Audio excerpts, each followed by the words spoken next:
Even আল্লাহ কোরআনে বলছে সূরা আলী ইমরানের 185 নম্বর আয়াতে কি বলেছেন শেষ অংশ, আমাল হায়াতুদ দুনিয়া ইল্লা মাতাউল গুরুর। আল্লাহ বলেছেন আমরা যে জীবনটা নিয়ে বড়াই করছি এটা একটা ধোঁকা, এটা একটা প্রতারণার ক্ষেত্র। কিসের ক্ষেত্র?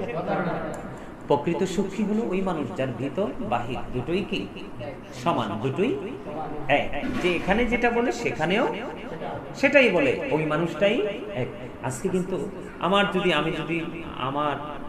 আমি মানে বলতে চাই অনেক কিছু, কিন্তু সময় সংকীর্ণতার কারণে আর এই জায়গাটাতে আসলে ঘরোয়া প্রোগ্রাম বলাটাও কতটুকু শোভনীয় জানি না।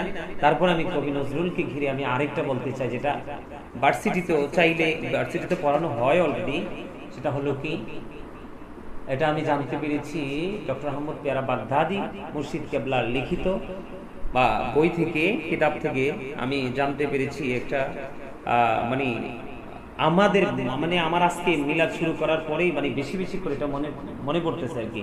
সেটা হলো কি যে বাগদাদি মুর্শিদ কেবলার মাধ্যমে অথবা ওনারও লেখা হতে পারে, এটা আমার যদি ভুল না হয়। তো কি জানি একটা মুর্শিদি তিনি লিখেছেন যে আমাদের মধ্যে যদি আমরা পরিবর্তন আনতে চাই, কি আনতে চাই?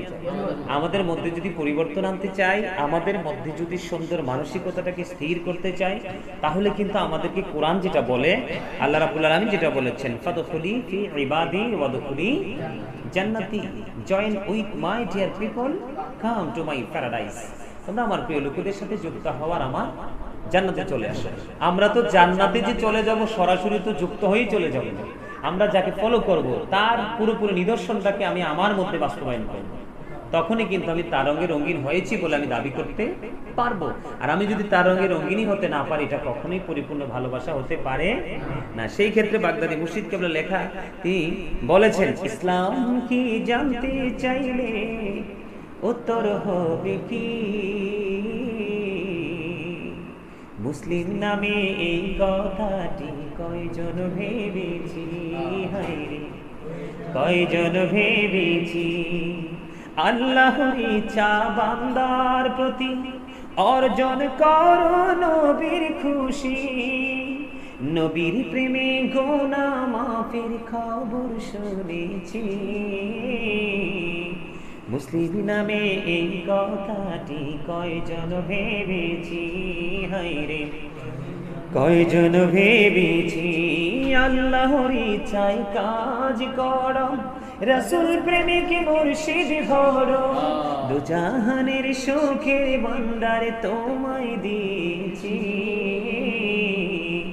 মুসলিম নামে এই কথাটি কয়জন ভেবেছি, যে মুর্শিদে আল্লাহর ইচ্ছায় কাজ করে যায় সর্বদাই, সেই মুর্শিদের ইচ্ছায় আমি মিশে রয়েছি।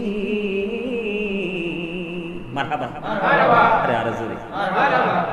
এত সুন্দর লেখা, হৃদয়ের মাঝ পর্যন্ত চলে যায়, কেমন হৃদয়ের গভীর থেকে তিনি কলমটা ধরেছেন। আমি সময় নাই, নাহলে কবি নজরুলের আজকে অনেকগুলো আমি নাত আজকে শোনাতে পারতাম।